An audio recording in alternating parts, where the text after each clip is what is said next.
Blog जादूच्या 28 पायऱ्यांपूर्वी एक कृतज्ञतेचा प्रवास. अक्षरधारा ते द मॅजिक. पुस्तक वाचण्यापासून ते कृतज्ञता जगण्यापर्यंतचा प्रवास. With writer Rhonda Byrne and doctor Supriya Anil Gugale, doctor Tanvi Gugale Khabiya. काही पुस्तकं आपण वाचतो, काही पुस्तकं आपल्याला विचार करायला लावतात, पण काही पुस्तकं अशी असतात जी हळूहळू आपल्या रोजच्या जगण्याचाच एक भाग बनून जातं. लेखिका रोंडा बन यांचं द मॅजिक हे माझ्यासाठी आणि आमच्या अक्षरधारा परिवारासाठी असंच एक पुस्तक आहे.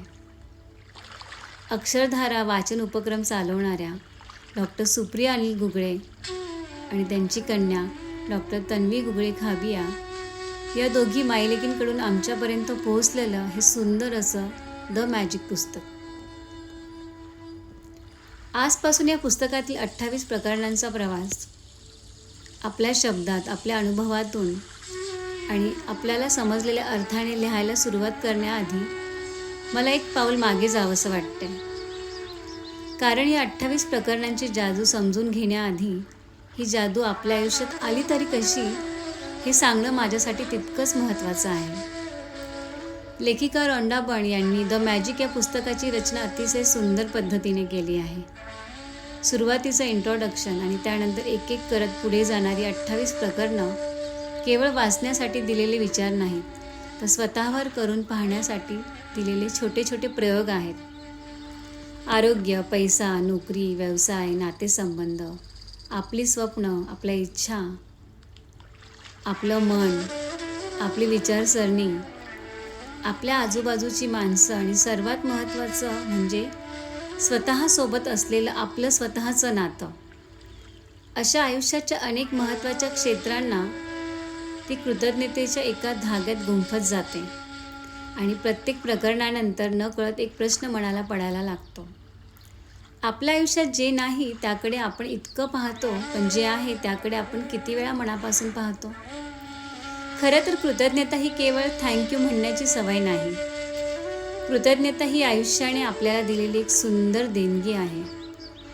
दुनियादारीच्या आणि व्यवहाराच्या जगात पाऊल टाकल्यानंतर आपल्या वाट्याला अनेक प्रकारची माणसं येतात, प्रसंग येतात. काही चांगली, काही कठीण अनुभव देणारी, काही धडे शिकवणारी, काही आयुष्यभरासाठी सोबत राहणारी, तर काही थोड्या काळापुरती येऊन आपल्याला काहीतरी शिकवून जाणारी. काही प्रसंग आपल्या मनासारखे घडतात, काही मनाविरुद्ध. कधी यश येतं, कधी अपयश येतं. कधी कोणीतरी आपल्याला आधार देतं, कधी आपल्याला स्वतःचा आधार बनावं लागतं. या सगळ्यात प्रत्येक प्रसंगाला शांतपणे आणि संयमाने सामोरं जाण्यासाठी मनातला ठेहराव खूप महत्त्वाचा असतो. आणि मला वाटतं हा ठेहराव वाढायला लागतो जेव्हा माणूस स्वतःवर प्रेम करायला शिकतो, स्वतःकडे पाहायला शिकतो आणि कृतज्ञतेच्या भावनेत जगायला शिकतो. आपल्या रोजच्या आयुष्यात कितीतरी मदतीचे हात आपल्यापर्यंत पोहोचत असतात. कुणाचं प्रेमळ हृदय, कुणाचं मार्गदर्शन, कुणाची मायेची फुंकर, कुणाचं योग्य वेळी आलेला फोन, ऑफिसमध्ये एखाद्या सहकार्याने केलेली मदत, घरातल्या माणसांनी नकळत घेतलेली काळजी, मित्राने दिलेला धीर, शिक्षकाने दिलेली दिशा, अगदी अनोळखी माणसाने केलेली छोटीशी मदतसुद्धा. असं कितीतरी आपल्या आजूबाजूला रोज घडत असतं, पण हळूहळू आपण या सगळ्याला गृहीत धरायला लागतो. कधी कळत, कधी न कळत. कधी कधी तर तक्रारही करतो. 100 गोष्टींपैकी 99 गोष्टी आपल्या मनासारख्या घडलेल्या असतात, पण एखादी एक गोष्ट बिघडली की आपलं संपूर्ण लक्ष त्या गोष्टीवर जातं. तर एका गोष्टीवर जातं खरं तर. आणि त्या एका तक्रारीच्या थेंबाने आपण 99 सुंदर गोष्टींचा आनंदही नकळत पुसून टाकतो. कदाचित म्हणूनच द मॅजिकच्या या 28 प्रकरणांचा प्रवास आपल्याला पुन्हा पुन्हा थांबवतो आणि सांगतो, जे नाही त्याची तक्रार करण्याआधी जे आहे त्याची जाणीव करून घेऊया, त्याबद्दल कृतज्ञता मनापासून व्यक्त करूया. आणि गंमत म्हणजे एवढा गंभीर आयुष्य घडवणारा विषय लेखिका रोंडा बन आपल्याला अतिशय साध्या आणि निरागस कृतीतून शिकवते. सुरुवातीला ग्रॅटिट्यूड जर्नल घेऊन बसणं, रोज आपल्या आशीर्वादांची नोंद करणं, थँक्यू, धन्यवाद म्हणणं, रात्री झोपताना मॅजिक स्टोन हातात घेऊन दिवसभरातील सुंदर क्षण आठवणं, पैशांप्रती कृतज्ञता व्यक्त करणं, जुन्या भरलेल्या बिलांवर थँक्यू पेड लिहिणं, भविष्यातील बिलांकडेही अभावाऐवजी कृतज्ञतेच्या नजरेने पाहणं, आपल्या जवळच्या नात्यांचे फोटो समोर ठेवून त्या व्यक्तींबद्दल कृतज्ञता लिहिणं, आरोग्याबद्दल धन्यवाद देणं, आपल्या श्वासाची जाणीव करणं, हृदयाची धडधड अनुभवणं, चालताना आपल्या प्रत्येक पावलाबद्दल सजग होणं, आपल्या शरीरातील असंख्य पेशींना, अंतर्बाह्य अवयवांना थँक्यू म्हणणं. सुरुवातीला हे सगळं करताना खरंच थोडं वेगळं वाटतं इनफॅक्ट. कधी मनात येतं, हे काय आपण लहान मुलासारखं करतोय. पण माझ्यासाठी याच ठिकाणी या पुस्तकाची खरी गंमत सुरू होते. डॉक्टर सुप्रिया अनिल गुगळे मॅमसोबत हे सगळे प्रयोग करताना मला अनेकदा पुन्हा शाळेत गेल्यासारखं वाटलं. शाळेत आपल्याला कार्यानुभव हा विषय असायचा. त्यात फक्त पुस्तक वाचायचं नसायचं, काहीतरी स्वतःच्या हाताने करायचं असायचं. छोटे प्रोजेक्ट्स, छोटे प्रयोग, कृती करायच्या असायच्या. आणि त्यामुळे शिकणं हे केवळ अभ्यास राहत नसे, त्यात गंमत यायची. द मॅजिक च्या 28 प्रकरणांचा प्रवासही मला तसाच सुंदर वाटतो. फरक एवढाच की इथे प्रयोग बाहेरच्या वस्तूंवर नाहीत. इथे प्रयोग स्वतःच्या मनावर, स्वतःच्या विचारांवर आहेत. आपल्या विचारांवर आहेत, आपल्या सवयींवर आहेत, आपल्या प्रतिक्रियांवर आहेत आणि सर्वात महत्त्वाचं म्हणजे आपल्या हृदयातल्या भावनांवर आहेत. सुरुवातीला ग्रॅटिट्यूड जर्नलमध्ये लिहिलेलं थँक्यू कदाचित केवळ 2 शब्द असतात. मॅजिक स्टोन हातात घेताना ती केवळ एक कृती वाटते. एखाद्या व्यक्तीच्या फोटोसमोर बसून त्याच्याबद्दल चांगलं लिहिताना सुरुवातीला ते गृहपाठासारखंही वाटू शकतं.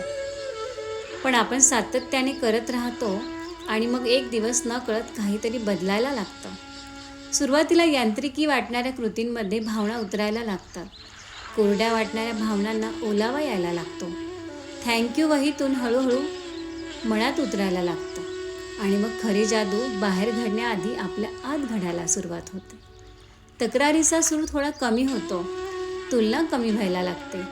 दुसऱ्याबद्दलची असूया, मत्सर, राग, बदला या भावनांची पकड हळूहळू सैल होऊ लागते आणि त्या जागेत प्रेम, समाधान, स्वीकार आणि कृतज्ञतेचा ओलावा वाढू लागतो. आपल्याला जाणवायला लागतं की हा वर्तमान क्षण किती अमूल्य आहे, ही वेळ किती अमूल्य आहे, ही ऊर्जा किती अमूल्य आहे. आपल्याला मिळालेला वेळ कितीतरी अमूल्य आहे. आपल्यातली धगधगती ऊर्जा किती मौल्यवान आहे. आपलं शरीर, आपला श्वास, आपल्या हृदयाची धडधड, आपल्या पायांनी चालता येणं, आपल्या डोळ्यांनी जग पाहता येणं, आपल्या माणसांशी बोलता येणं, आपल्यावर प्रेम करणारी माणसं आसपास असणं, ज्या गोष्टी कालपर्यंत सामान्य वाटत होत्या त्याच गोष्टी अचानक आशीर्वाद वाटायला लागतात. आणि कदाचित हाच त्या 28 प्रकरणांचा सर्वात सुंदर परिणाम आहे. परिस्थिती बदलण्याआधी आपली परिस्थितीकडे पाहण्याची नजर बदलायला लागते. हळूहळू ही 28 प्रकरणं वाचण्याचा अभ्यास राहत नाही, ती स्वतःवर प्रयोग करण्याची एक मोहीम बनते, एक मिशन बनतं. स्वतःच्या मनाच्या कानाकोपऱ्यात डोकावण्याची संधी बनते आणि हे सगळं करताना आपल्यात दडलेलं ते निरागस मूल पुन्हा कुठेतरी जागं होतं. पण माझ्यासाठी या संपूर्ण प्रवासामागे आणखी एक मोठी कृतज्ञता आहे. लेखिका रोंडा बर्न यांनी हे पुस्तक लिहिलं, पण हे पुस्तक आमच्यापर्यंत केवळ पुस्तक म्हणून पोहोचलं नाही, ते जगण्याची कृती म्हणून आमच्यापर्यंत पोहोचण्याचं सुंदर काम अक्षरधारा उपक्रमाने केलं.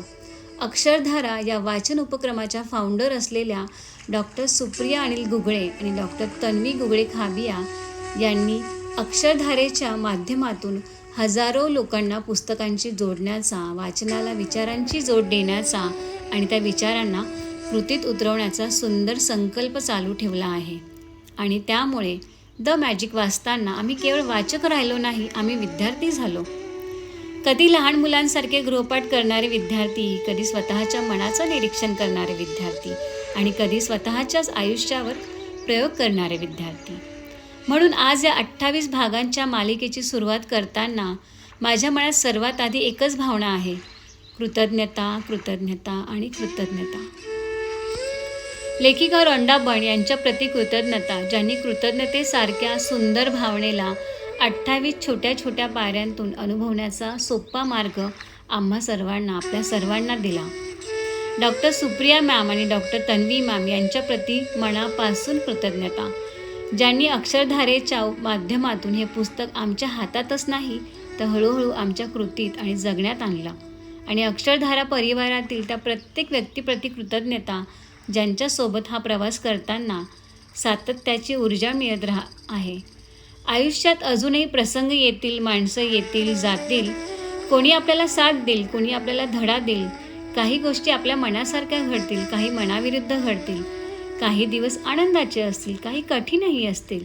पण या सगळ्यात जर एक गोष्ट आपल्या हृदयात कायम ठेवता आली तर ती म्हणजे माझ्याकडे आजही धन्यवाद म्हणण्यासारखं काहीतरी आहे. कदाचित तिथूनच जादू सुरू होते, बाहेर नाही, आपल्या आत. आजचा हा ब्लॉग त्या 28 पायऱ्यांच्या प्रवासाआधीची पहिली पायरी आहे. आता पुढच्या भागात आपण द मॅजिकमधील एक एक प्रकरण आपल्या साध्या सरळ भाषेत रोजच्या आयुष्याची जोडून त्यामागची भावना, त्याचा गृहपाठ आणि त्यातून मला उमगलेला अर्थ यासोबत अनुभवणार आहोत. कारण पुस्तक वाचून संपवायचं नसतं, काही पुस्तकं जगून पाहायची असतात. आणि द मॅजिक हे माझ्यासाठी आणि अक्षरधारामधल्या प्रत्येक सदस्यासाठी, डॉक्टर सुप्रिया मॅमसाठी, डॉक्टर तन्वी मॅमसाठी हे खूप खूप सुंदर असं आहे. Thank you Rhonda Byrne. Thank you doctor Supriya Anil Gugale ma'am. Thank you doctor Tanvi Gugale Khabiya ma'am. Thank you Akshardhara family.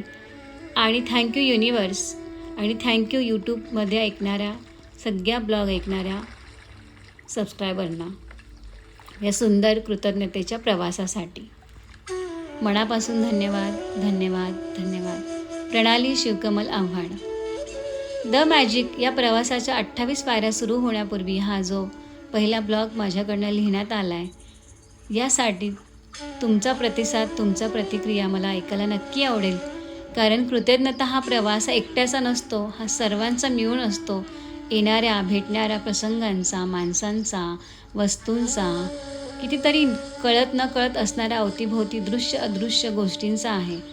त्यामुळे चला तर मग रोंडाबन या लेखिकेसोबत, doctor Supriya ma'am, doctor Tanvi ma'am या दोघी मायलेकींसोबत, अक्षरधारा परिवारासोबत मी फक्त एक निमित्त आहे. आणि या यूट्यूब प्लॅटफॉर्मवर आपण रोज एक एक प्रकरण मनापासनं ऐकूया, अनुभवूया, कृतीत आणूया आणि कृतज्ञता या भावनेमध्ये ओतप्रोत होऊया. मनापासनं सर्वांना धन्यवाद.